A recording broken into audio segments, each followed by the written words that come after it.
Good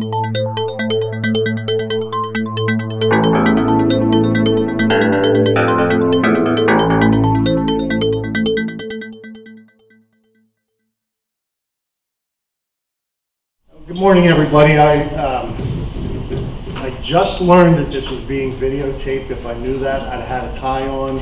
So I apologize to anybody who ultimately sees this in video.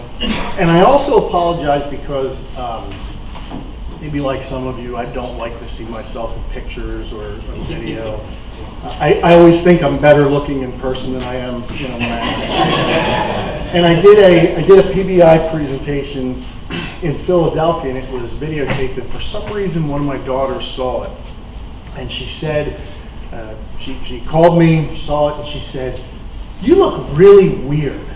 And I said, wait a second, there I am giving what I thought was a high-level speech on something. I said, you got nothing from what I actually said? And she goes, "No, you just look weird." So I apologize for anybody who watches this on video later. Apparently, according to my daughter, I look really weird. We're going to talk a lot this morning during my session about the corporate governance annual disclosure. It's not yet in Pennsylvania. It will be. If we have any regulators in the room, it will be. But what I'm not going to do is I'm not going to sit up here and lament another regulation, another attempt by the government to put their hand into your business and really kind of over-regulate or over-control. I do that in the appropriate places. What I am here to do is I'm here to tell you that CGAD, Corporate Governance Annual Disclosure, is something that absolutely should be a part of your company's corporate governance program. And initially, when it started out, when I first looked at it, I really did kind of think, oh God, here's another one. And the more and more I've looked at it, and I convinced myself last night as I was kind of preparing for this, the more and more I've looked at it, the more and more I said, this is a tool that every insurance company needs to have in its repertoire right now. It's a very, very good and strong tool for corporate governance. So that's what we're going to get, at least during my part of the session. Little bit of background on corporate governance, just to kind of wake everybody up here bright and early on a Friday morning, get our brains in gear before we talk about what CGAD is and what's in it. Corporate governance structures, policies, and processes through which an organization or entity is managed and controlled. Definitions rarely do much to help people understand anything. A bunch of words strung together that someone says, yeah, that looks great. But this, and I believe this comes from the NAIC Financial Exam Handbook, it really does give a very succinct statement of what corporate governance is. And what it does better, I think, is it tells you what corporate governance is not. It's not the specifics. It's not the day-to-day. It's not the how-to. It's not the checklist, 1, 2, 3. It's really the overarching principles, the structure. I always use the word the framework. It's the framework upon which corporate governance is built. And if you don't have a proper framework in place, nothing else will stand up. So having a proper corporate governance framework in place is really paramount, and it's the starting point. To the extent, I am sure, I know lots of you in the room, and I'm sure many of you are very deeply focused on corporate governance. I also work with boards from a number of companies that probably haven't yet stepped into corporate governance the way they should. But let's talk for a minute about why the focus. The focus on corporate governance really came out of the 2008 financial crisis. You had AIG as an insurer, but it was part of a whole system. And you had a potential failure there that wasn't driven by the insurance company, but was driven by a non-insurance subsidiary. But you had a tremendous fallout. And as a result of all the parade of horribles that came in 2008 and shortly thereafter, the NAIC started its Solvency Modernization Initiative. And that initiative really was designed to look and say, what the heck is going on here? What went wrong? What do we need to do? What do we need to make sure happens going forward so that our insurers are financially solvent, are strong, and don't undermine, essentially the way we do business? The results of that, there were essentially four, there were more than that, but four kind of focused ones that I think in the insurance world we think of. We had risk-based, risk-focused financial examinations. I think everybody's probably aware of that already. We had ORSA for companies at the $501 billion level. We had Form F, enterprise risk reporting. We're going to hear more about that. And we had CGAD. And CGAD came from, and we'll talk about this a little bit in a few minutes, but CGAD really came from the recognition that companies were not properly governing themselves. They didn't have that framework in place to make sure that the company was being managed and operated at the highest levels from what's been called the top-down approach. And that was really the result. So that new top-down philosophy and the NAIC initiative with respect to CGAD is what led to CGAD, really looking at it from the top down. The 2008 review from a lot of different areas revealed primarily, I think, two things. And for any of you who have been on boards, sat on boards, been management companies with boards around 2008 and prior, think about these statements. That there was an absolute inadequate oversight by the board and management, and that there was a lack of legal and regulatory requirements with respect to corporate governance. That's really an attack on companies and their systems. It's also an attack on regulators. And there were tools in place, and there are things, everybody who's filled out your annual statements, that you sign a little thing and it says, hey, we oversee the corporate governance of the company. But the result of the analysis post-2008 was that these things were really inadequate. So following that, I guess, at a very high level, how is corporate governance monitored? ORSA reporting, for those of you that are subject to ORSA reporting. Your Form F, ERM, holding company registration statement, Form B. Those of you who are responsible for your Form Bs are probably going, I don't remember a whole lot of corporate governance in there. There's a couple things at the end. It's not a lot. And then now the CGAD. I think, and Ron can correct me if I'm wrong, I think CGAD's been adopted in 15 states. The regulations that go along with it have been adopted in, I think, 4 or 5 as of now. But as I said, my goal here today isn't to say, gee, should you get ready for it? Or, hey, let's make sure we've got the paper machine ready to deal with the CGAD. My goal is to say, I don't care if it stops right now and Pennsylvania or any state that you're in says, nope, not interested, not going to adopt it.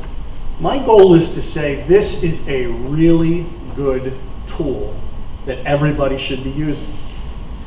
So, before we get into that, what are the goals of corporate governance? Effective, efficient, prudent management and oversight of business operations. The high level, the top down. Security, long-term value for stakeholders. Obviously, as financial services companies that are really the backbone of how industry works in this country, it's absolutely imperative that what you do and the promises you make in your contracts stand, and that you have the ability to pay. Accountability of board and management. I was thinking about this last night. I thought, hey, maybe I'll ask some people to raise hands and we'll find out who does what within their companies. I'm not going to do that, because if I say anything that's potentially offensive to your position, I don't want you to think I actually knew what you did. For those of you who I do know, I apologize if I say anything that's potentially offensive to your position in the company. But that accountability of board and management is not just something that's a regulatory concern. It cannot just be, what do I have to tell the regulator? What's the regulator going to do if my statement isn't completed correctly? No, that's not the goal. And if you take that away from this morning, you really missed the point. Because the point is, as a board member, as senior management, as probably even mid-level management, you are ultimately responsible for the operation of the company. You have independent duties, you have independent obligations, and the CGAD and the contents of the CGAD, I guess I should say that, really what's outlined in the CGAD is an excellent, excellent tool for making sure that these things are done, your duties are met. And compliance. Now, let me backpedal from my pedestal for a second. Yes, we live in a highly regulated world. We have regulators who are looking at us on an annual basis, sometimes more frequently, and we have to answer to regulators. And there are regulatory requirements that go along with doing the business of insurance. And part of corporate governance is making sure that you are compliant with those laws and those regulations. Anybody who has been through an examination, a market conduct, a financial examination, a targeted examination, you know how unpleasant they can be. They can be very unpleasant. Quite frankly, when somebody cracks your books open and starts looking at what you've done, it's almost like you're standing there in your underwear. Because all of a sudden you've got somebody saying, hey, that thing you've been doing, that's not right. The way you did this, that's not right. You have to change these things. So not only are there financial implications that come along with non-compliance, there's really the corporate governance issues associated with non-compliance. And the responsibility top down starts with the board and it starts with management. So what's the impact of all of this? Boards always were, let me say that. Boards always were expected to play a prominent role in risk assessment of the company. But since 2008, and since the NAIC initiatives, and since CGAD, and since all of the other things that I have talked about that really were the fallout from 2008, this is now a primary focus. It's not just showing up to a board meeting, having the sandwich, nodding your head and voting yes when somebody says all in favor. It can't be. And I imagine for any of you who have a few gray hairs, maybe not so many hairs, you'll remember that really used to be the call of the day for boards. Show up, get your lunch, get your stipend, nod your head, thank you. It's not the call of the day anymore. It can't be the call of the day because it's not how companies are run and it's not what's expected of boards. It's not what's expected of management. And quite frankly, from a regulatory perspective, it's not what's going to be tolerated. So the boards are really required to play that role in risk assessment, governance, financial oversight. For any of those of you who are in management, who might be thinking, hey, I can dodge the bullet. This guy's talking a lot about boards. No, you can't dodge the bullet because you're in management, but because quite frankly, in management, you really stand locked arm with the board. We'll talk a little bit about how that works and some of the things that go into it.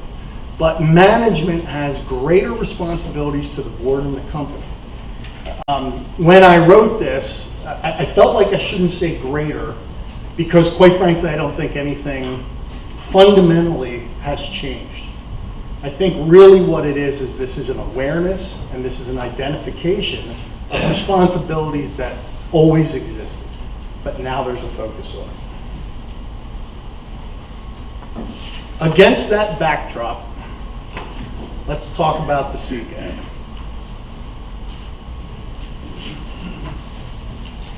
And by the way, in my speech, I was trying to figure out a way to work the word Egad into this somewhere, and I couldn't. I'm not even sure what Egad means. I think it's something, a British term, but I started with Egad, here comes the CGAD. I didn't even know what that meant.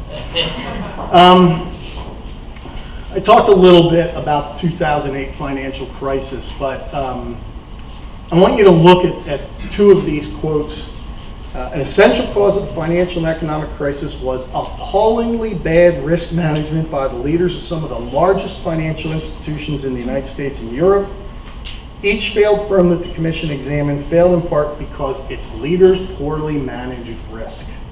Yikes, that's an indictment of the system.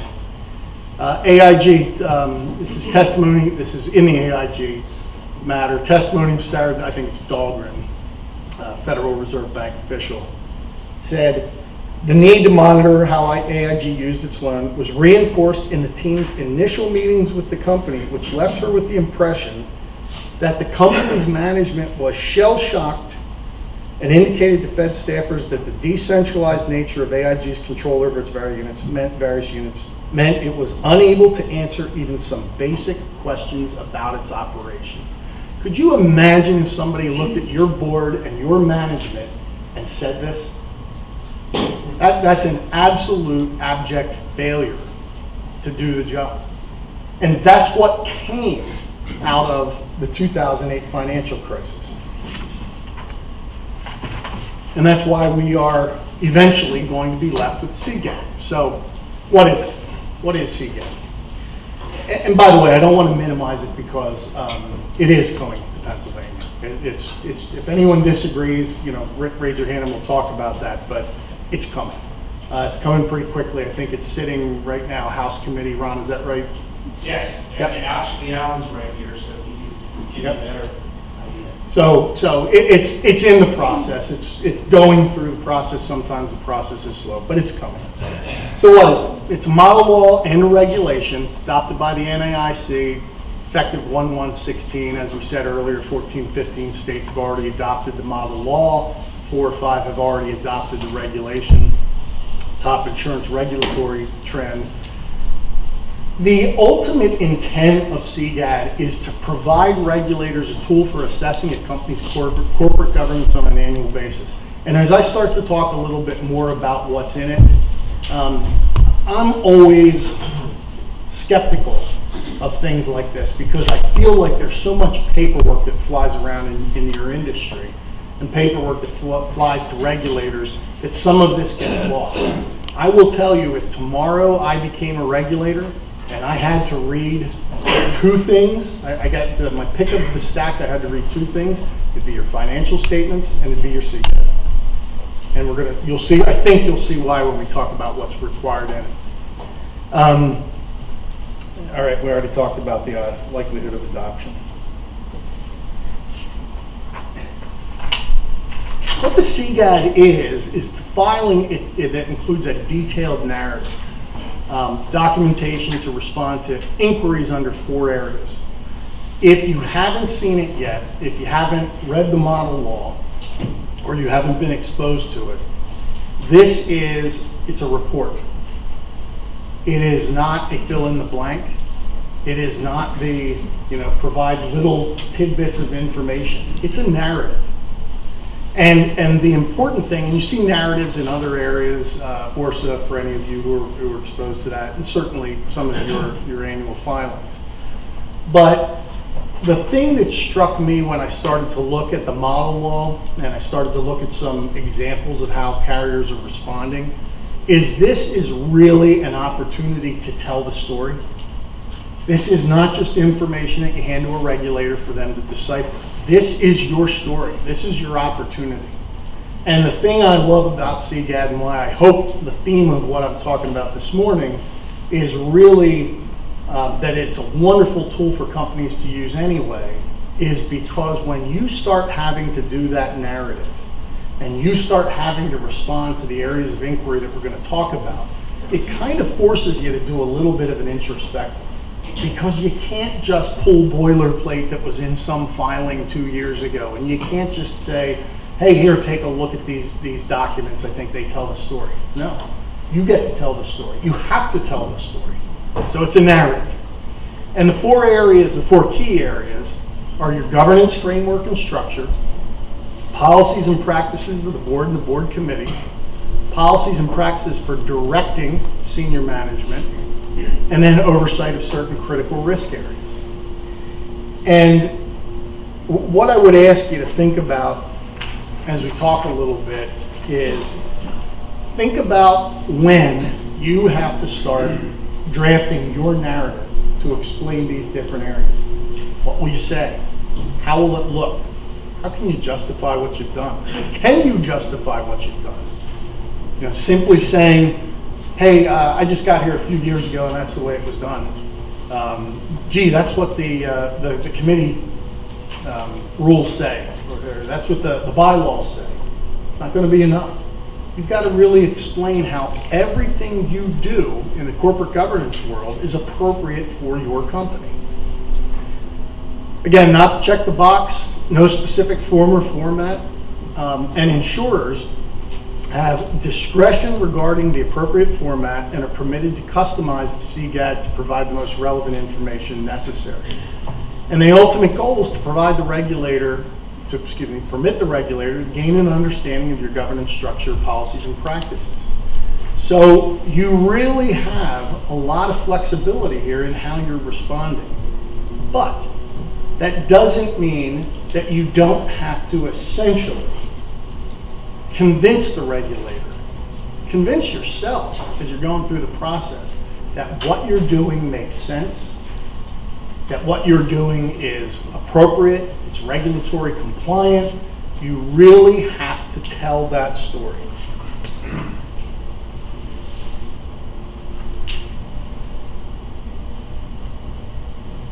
We already talked about the purpose of it. It's really to provide the regulators that high overview.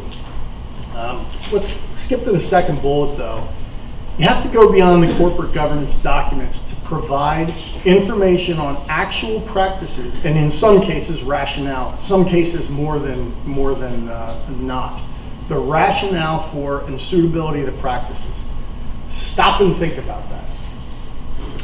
Stop and think about your own organization for a second and assume that every time you explain to a regulator what you do, somebody pretends somebody is sitting across the table from you and saying, why? What's the rationale for you doing it that way? What's the suitability within your company? Explain to me how that process makes sense in light of the business you write, your geographical reach, in light of the size of the company. Explain to me how all of these things make sense. I hope any of you who do this on more than a peripheral basis, I hope that makes you uncomfortable. Because it's really saying, tell me how you run your household. God knows if anybody saw what I do with my kids in the house, they'd be like, oh my, this guy's insane. There's a method to my madness. I think that, my kids are, knock on wood, well-adjusted, really good kids. But quite frankly, if I had to explain, I'm going to tell you a real quick funny story. When my oldest daughter was very little, she was throwing a tantrum in a Rite Aid or something like that. And so she was just laying on the floor, she's screaming, and I left. I walked outside, and I left the store. Now, I didn't leave her laying there, she was like 2 years old. I did walk outside the store, but I was watching her through the glass, and I could see her the entire time she was throwing a fit. And she's screaming, and she's doing all this, and I'm just waiting. And I watched through the glass, and I remember she kind of popped up, and she looked around, and she goes, oh God, Dad's not here. Stopped crying, stood up, and just like an absolute deer in the headlights. I walked back in. I said, are you done? She never did it again. It made perfect sense to me, but quite frankly, if anybody was watching me, they'd say, arrest this guy. He just left his daughter screaming in the middle of a Rite Aid. But, so my point is, sometimes the things you do make perfect sense to you because you've been doing it for so long. And it's very comfortable, and it's very easy, and it's established, and the documentation is there. But think about how it's going to look when someone else gets to watch you staring at your daughter screaming on the floor in a Rite Aid. It's signed by the CEO or the secretary, affirming the insurer has implemented the practices described. Copies have been provided to the board and its designated committee. That's nothing new. I think that's already a part of your Form B. Anyone can correct me if I'm wrong, but nonetheless, you already make certain representations like that. But I would like you to think about the importance for a CEO or secretary who is saying that these practices have been implemented, copies been provided to the board. It's really saying, I'm taking responsibility for this. I'm telling you that these things are being done. And one last thing for anybody who didn't think about this. More than just making you think about your corporate governance, do not forget that since 2010, I think it was, the department has the authority to order an insurer to correct deficiencies whenever it finds deficiencies in your corporate governance practices that could potentially jeopardize the financial security of the company. I don't know, and I don't know if we have any regulators in the room, I don't know how, if and how often that button gets pressed. I suspect not a lot. I haven't heard a lot of it. But remember, they have the authority to do it. And if the regulator looks at your corporate governance practices and combines, certainly it's going to be combined with other things, and financial picture, and if they say, I think this really is jeopardizing the strength of the company, the department has the authority to come in and say, fix it, change it. It doesn't work.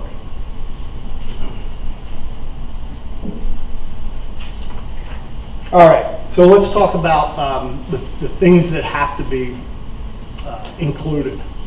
The governance framework and structure. And again, I am not here today to give you rules. I'm not here to give you answers to any of this. I think the real best takeaway is if I can make you think about these things, and you can go back and say, you know what, maybe we should look at that. Or no, I'm really sure we're good at that one. The rationale for the board size and structure. How many of you, don't raise your hands, like I said, I don't want to know anything. How many of you, if you look at your board and say, good God, it's enormous. It's unwieldy. There are so many people sitting around that table, we can't get anything done. Board size and structure, well, board size doesn't necessarily mean too small. Of course, you want boards that are diverse from their backgrounds. You want to make sure that you are getting expertise in a lot of areas. Different people sit on different people sit on boards for different reasons. But think about the size. Too small, too big, just right. It's really something you have to justify. And simply saying, well, we've always had X number, and therefore we're going to keep X number, or that's the way it's always been done, it's not enough anymore. Particularly when you look at and we'll talk about this in a minute, when you look at the composition of the board, and you say, well, that person's on here because I'm not quite sure why that person's on here. They've been on here forever. They came before me. Doesn't work anymore. You have to look at the size, the structure, and the composition is one of the things that we'll talk about. Duties of the board and each committee, how they are governed by bylaws, charters, informal mandates. Remember what I said earlier, part of the CGAD, you have to provide the documentation, but the documentation doesn't tell the story. You do. In your narrative, you have to say, the board is governed by these documents. The committees are governed by these documents, and these documents make perfect sense because look at how the audit committee and how its charters and how it's the documentation by which the audit committee operates. This makes perfect sense in light of our business. That's the kind of explanation you have to give. How the board's leadership is structured, the roles of the CEO and the board chair. Most of you will have very similar leadership on your boards. But you also have to consider, why are people in certain leadership roles on the board? Why does somebody chair a non-comp committee? Why does somebody chair an audit committee? Are they the right person to be there? What's the structure of those committees? So when you talk about the board's leadership and the structure, you now are going to have to explain to yourself and to a regulator why things are done the way they are. Policies and practices of the most senior governing entity and committees. Here's one I alluded to earlier. How the qualifications, expertise, and experience of each board member meets the needs of the insurer group. That is a really, really tough one. For any of you who are on boards, who have responsibilities for boards, any of you who, CEOs and presidents, I would guess that there are a portion of you that have people on the board that you look at and you go, I'm not sure why they are there. I am not sure what expertise they bring to the company, and I'm not sure I can justify it. Why is Joel on your board? Well, his cousin's brother or uncle used to be the, whatever. Not good enough. It's not going to be good enough, and quite frankly, it shouldn't be good enough. Now, what I can't tell you is how you, well, I could tell you, but how you make that change. Could you imagine going to somebody who's been on your board for 12 or 14 or 15 years and saying, we were doing this CGAD thing and it turns out you're pretty useless? I mean, that's horrible. It's a difficult conversation to have, and obviously you don't have the conversation that way. But the message is still the same, is that we are looking at the board composition, we're looking at the people, and we've got to make some changes. So it's a difficult thing to do. And quite frankly, there's really no way around it. Because if you can't explain to a regulator and to yourself why Joel Hopkins is on the board, because his brothers, uncles, cousins, whatever, then you've already failed a very important part of your corporate governance. Number of meetings of the board and its committees and information on director attendance. Again, think about the number of the meetings of the board. Some of you are probably sitting here going, well, I was talking about corporate governance and how involved we have to be. We should do more. No. Sometimes you should do less. Sometimes you should do a lot less. Sometimes you have executive committee meetings that are essentially duplicated at board meetings, and you have these, just this never-ending meeting after meeting where nothing really gets done. Structures of the meetings, the numbers, director attendance, very important. I hope all of your bylaws have provisions in them about director attendance and what that means. They should. Director attendance and what it means to their continuation on the board. But these are important things that you're going to be talking about. How the insurer or the group, if you're in a holding company, nominates and elects members to the board and its committee. Discussion on term limits, how the election, re-election process works. Again, we're not going to talk about it out loud by show of hands, but think about it. When you are going to have to justify how you nominate and elect members, and how you, whether you have any term limits, a lot of you I'm sure do not, and how the election and re-election process works.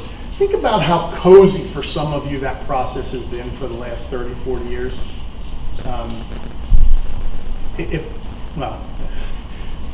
No need to even react to that, but I want you to think about that. If you've been around for 30 years, think about how cozy that process has been.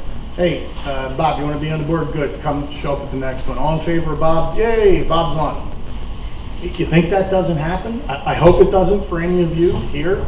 We're watching on the video, but I'm here to tell you it does. It still does. I see it.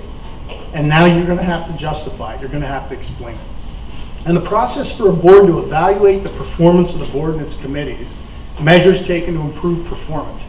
If you do not have an annual or semi-annual survey process by which you are looking at the board, you're evaluating it internally, externally, and you are saying, how are we performing? How are we performing as a board? How are we performing as a committee? If you are not doing that, you do not have an appropriate corporate governance process in place. Because a board can't simply say, because it's always been done that way. It has to justify it. And one of the ways you justify what you did, one of the ways you know what you've done, is by evaluating yourselves. Every one of you, I could probably guarantee Every one of you has 2 or 3 members on their board that either are not sure why they are there, that sit quietly at the back of the table and probably have 100 questions that never get answered. Every one of you who's been in insurance for more than 5 or 10 years uses acronyms, you short sight things, you say words that people who are not true insurance professionals or people who have lived in your world do not understand. Could you imagine, and now I want you to think about that board member who sits on the far end and never says anything, who might be, no, it doesn't matter what their background is, but just somebody who isn't as in tune, who just sits there as the board information and the conversation and the discussion just blows right past them. Doesn't mean they're dumb, doesn't mean they don't bring value to the board, but essentially what it means is you haven't engaged them. You haven't pulled out their expertise and the reason they are there. So in the absence of an evaluation, a candid evaluation, where I get to say, I just heard somebody say ORSA. What was ORSA? In the absence of them, the board member's ability to do that, and to tell you that you guys talk over my head. Talk to me. And by the way, if any of you are sitting there going, not my board, we're all insurance professionals. Really? How many of you in here, no, do not raise your hands again, it's rhetorical. How many of you in here are have financial backgrounds and are financial experts? I don't consider myself, and none of you CPAs in here, don't even look at me out of the corner of your eye. I'm talking about the people who sit on your board. Maybe you have somebody who's an agent, somebody who's not even in the insurance industry, in some other industry. Could you imagine as those financials get flipped through? God's sakes, I sit on a couple of boards and I struggle with the financials. I'm always 2 pages behind everybody because I have to stop. When I'm listening to an accountant or an auditor, I got to go, okay, that was what? And I make a little note. And it happens. I promise you it happens. Any of you who sit on boards know that it happens. So you have absolutely got to have a 360-degree process so that the board can say, here's what's going on, help me. Here's how we can make this better. And again, never forgetting, you have to justify that process to a regulator and to yourselves. Oh, I can't believe I forgot. And training programs. How to improve performance, training programs. You have organizations like PAMIC that puts on a lot of very good programs, internal programs to the company where you might have formal training. You might have somebody come in and talk about something. You might do it yourselves. But if you are not training a board, if you are not training a board to be a board and to run a company, you're not doing your job. Because boards are not inherently, and board members are not inherently going to know this is the way the company must be run. For heaven's sakes, think about your new board member orientation. That orientation cannot be handing them a booklet and a bunch of shiny glossies that say, hey, look, we made this much money last year and we write the business here. No, it's got to be, if they do not understand your operations, if they do not understand your business plan, if they don't understand your finances, again, it doesn't, if you're not a financial person, you don't have to be in the weeds, but they have to be able to appreciate them. You haven't trained that board correctly. Policies and practices for directing senior management. Suitability standards for determining whether officers and key persons in control functions have appropriate background, experience, and integrity to fulfill roles. If anybody wants a copy, if you haven't seen it yet, if you want a copy of the model law, send me an email and I'll get it to you. I'm sure Ron can get it to you. Read it. It's not particularly thick. I don't know how many pages, but with the regs combined, it might be 15, 20 pages. But you will see some narrative in there, some discussions as what discussion over officers and key persons, operational people, non-board members, whether they have the appropriate background, experience, and integrity to fill the role. Now, background and experience, I suspect, are pretty objective. You've got to justify why you've just hired person X to be in this role. And objectively, you can say, well, look, here's where she comes from, here's what her background is. Integrity to fulfill a role, how do you explain that? Can you explain that? When you say, here's our new CEO, and she is eminently qualified, why? Where'd she come from? What's her background? What does she do? What does she know? What's her educational experience? What's her experience in the industry? What's her experience in the company? What has she done for the company to demonstrate that this is somebody who really should be in that position? Tough questions to ask, and not easy for companies succession planning is certainly one. I think it's the next one. Succession planning is an important part of this, and if you have a good succession plan in place, having the right people move into roles hopefully is seamless. But think about, can you explain it? Not just the CEO. You're talking about officers and key persons. You're talking about the upper level management, and sometimes you're digging down into the mid-level management. Succession planning. How many of you have come up to a situation where it was time to say, person's going to be leaving, what do we do? And you didn't have an appropriate succession plan in place. If you are a company without a succession plan, I'll tell you this, and again, I'm not a regulator, never have been, and I've always been a company side guy. But if I don't have a succession plan in place, if I were a regulator, I'd send you back to do some homework. If you handed me that CGAD and I said, okay, show me the succession plan, your CEO is now 59 years old, been there for this long, what's comes next? And you don't have something and you can't explain something. It doesn't have to be a person. It doesn't have to be identifying to the heir apparent, but it has to be a process, an appropriate and timely process. You've also, succession planning, I'm going to get too far afield here, but succession planning isn't limited to replacing people. Succession planning also includes, got talking too fast. It's not limited to replacing people in the normal progression of, hey, I'm retiring and now I'm leaving. What happens? We all die. I don't want to offend anybody here, but we're all going to die. What happens? What's your plan in place for when the president, the CEO, somebody, something very unfortunate happens and there's an untimely death? That's part of succession planning as well. And it's something you've got to think about, and it's something you've got to be able to discuss and justify.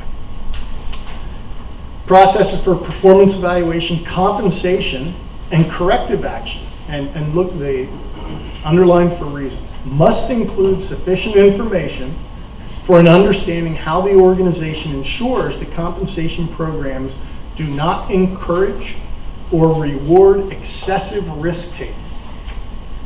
Okay. You're sitting at the high level of a company and you have incentive comp. As it's very typical, very normal. These aren't ugly swear words to say.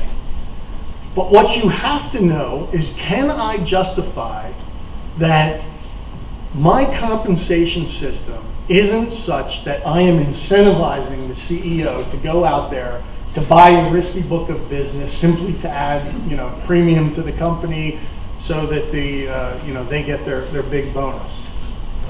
And I will tell you, lots of boards that I work with, they have these structures in place. They're not even sure, quite frankly, where they came from.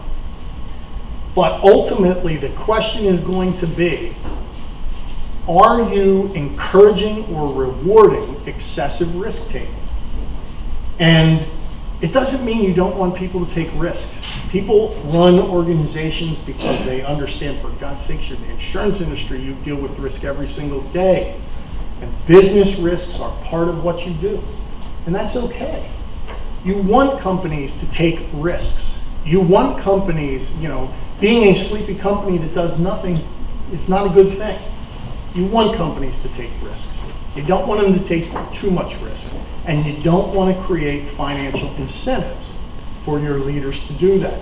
This is now something that you have got to explain to a regulator, and you've got to explain to yourself. And quite frankly, I think this is one of those difficult conversations. Why do we have that compensation structure in place? Does that compensation structure make sense? Here's one I get to say because, I'm not talking about anything in particular.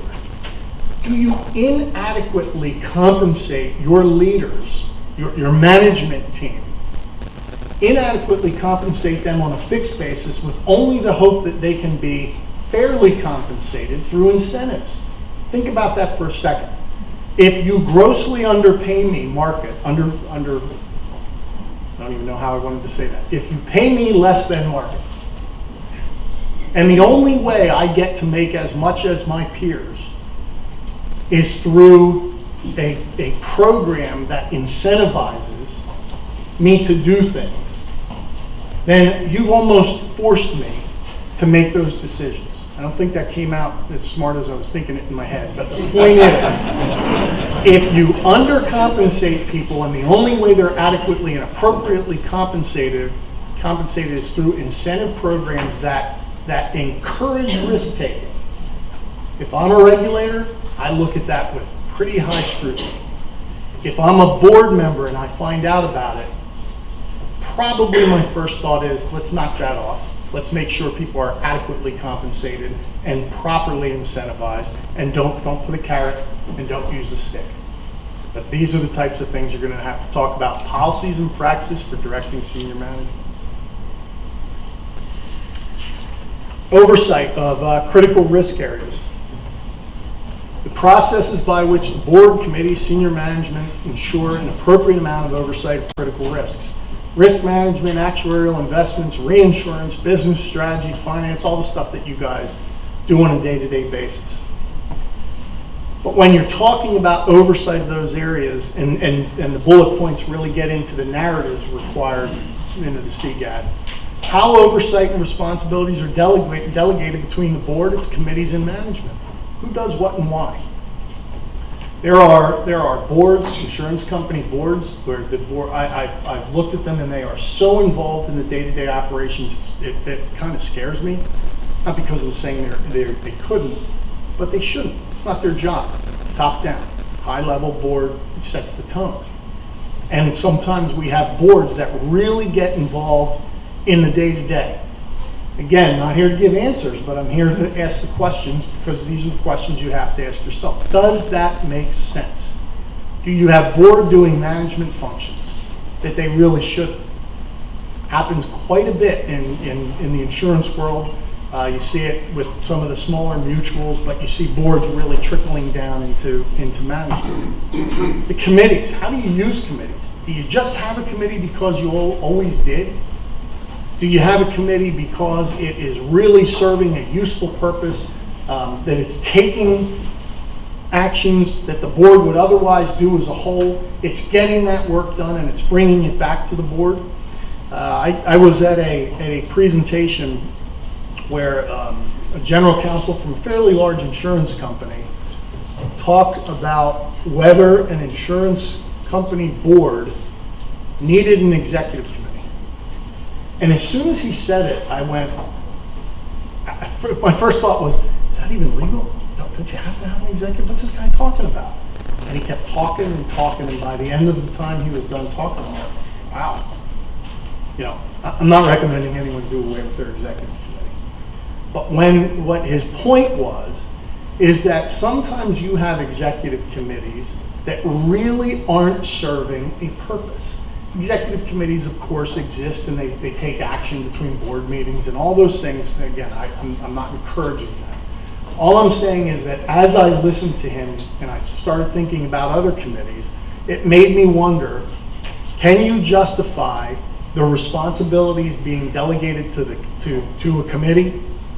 Does the committee have appropriate structure in place to take its task to bring it back to the board as a whole? These are the types of things that you are now going to be forced to think about at a much deeper level, perhaps, than you have in years or ever.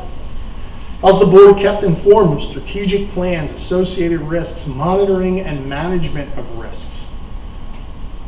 Reports to a board are great.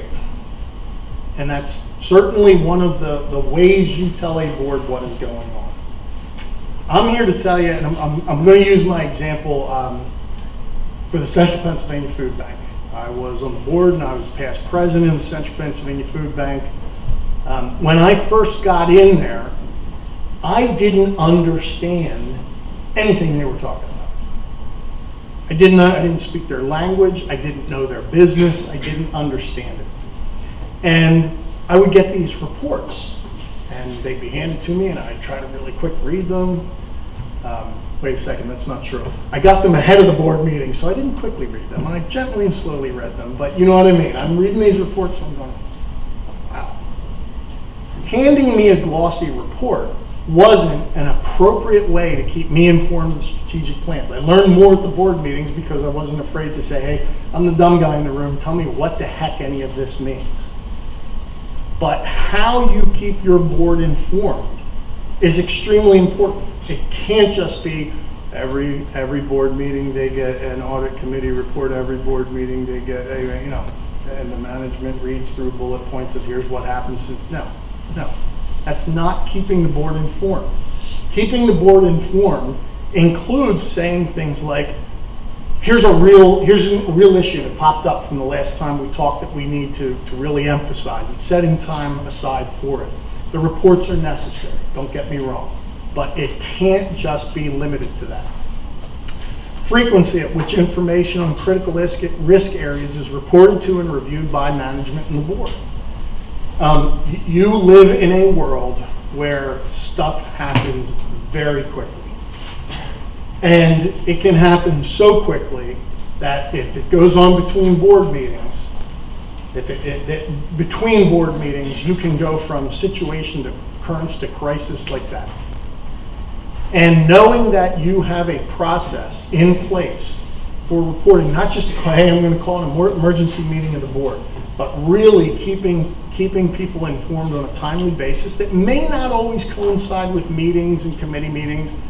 It's absolutely something you've got to look at and say, how are we doing this?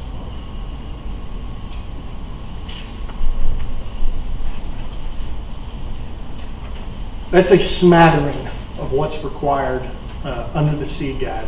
Again, I encourage you to all get a copy, read it, think about it, and really start saying, how will I answer this? What would I do if I was being asked face to face? So, against that backdrop, what should you be doing now? Even though we don't have the CGAD in Pennsylvania. First, know what you must report. Read it, as I said, it's an easy read.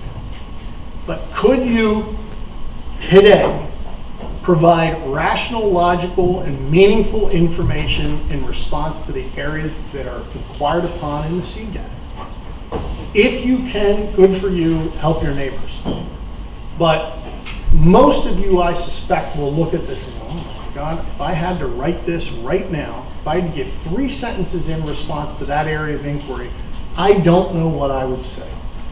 I suspect that's the case with a lot of us. So we have got to know what's in there, what's ultimately going to have to be reported, and understand how would we respond today. Is the governance structure appropriate for your needs and objectives? You've got to look at the structure, the board, the reporting, the management, all of the things you are dealing with. The structure, the framework that I talked about at the beginning is where it all starts. If you don't have an appropriate structure in place, everything else will start to fall off the tree. It always does. It's invariably the way this works. Do you have a corporate governance structure, but one you can justify and 2 is appropriate for the company? Do your governance documents actually say what you want them to say? Think about the last time you shook out the bylaws and the dust fell and the little, what do they call those little bugs that get in things, and you blew it off and you read it. Does it reflect the actual practices? Does it reflect what you want it to? It doesn't have to say something just because it always did. If you do a bylaws review, there's probably this much that has to be in there by law, and the rest of it is really saying, here's how we're going to run this organization. And think about your committee. Why did I just lose the train of thought? Committee charter. Your committee charters. That's a tough word. You want to look at these things. Do they make sense? Are the committees operating consistent with their governing documents, and should they be? Do those governing documents need to change? Do I even know what's in them? Have I ever seen them? Oh my gosh, yeah, we do have some. You know, they're over there in a big book. Are your actual practices and policies in accordance with your governing documents? Are they effective? Dust them off, look at them, make sure they do what you think they do and they should be doing. Change takes time. If you've not recently looked at all the things that you're going to see in the CGAD, if you haven't looked at it yet, do so now. You can't wait. This is like the procrastination in college. I'll study for that test the night before. This is something that before you've got a report on the CGAD, quite frankly, I would suspect if somebody's not really close to up to speed on a lot of these things, it's going to take a year to really look at all the different areas that are identified on the CGAD and make sure that you are doing them the way you want and reporting them the way they should be. So think about that.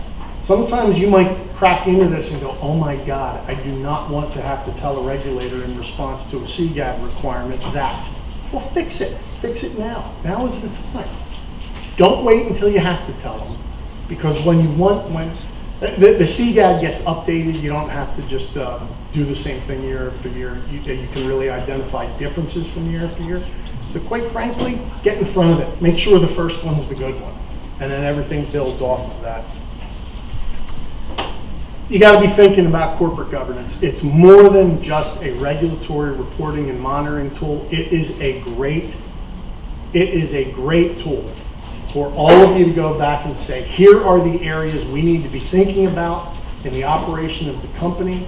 Here are the things that we need to look at to make sure we are comfortable with what we're doing, and we'll use this tool to help us identify any deficiencies.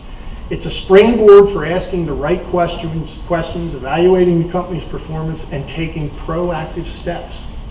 It is really, really a good read. The regulations more than the model law. And recognize the importance of corporate governance to regulators.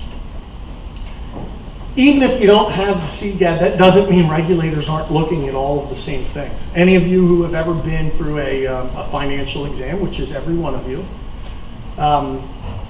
you probably know that the NAIC Financial Condition Examiner's Handbook, it identifies certain components of effective corporate governance programs. And I put some of them down here, but in the last minute I have, just take a quick look at some of these bullet points. These are all things that show up in the CGAD. And these are all things that are already part of a financial examination of the company. So whether your state, whether Pennsylvania has adopted the CGAD or not, it doesn't mean regulators aren't looking at this. The CGAD is a tool to help them look at this and provide a narrative and look at this in a more focused way, and to have the company explain and justify. But regulators are already looking at all of these areas. This is hardly anything new. It is just something that's gotten a new life post 2008, and I'm here to promise you it isn't going to get less, it's only going to get more. And these are extremely important areas, ways to operate the business, things you need to be looking at now and taking very seriously. I talked probably a little longer than I should. Any questions? That was easy. Joe, we're also going to have a panel wrap up at the end as well. So. Ron reminded me we're having a panel wrap up at the end, so if you have any questions that you think of between now and then, we'll deal with them then. All right, thank you.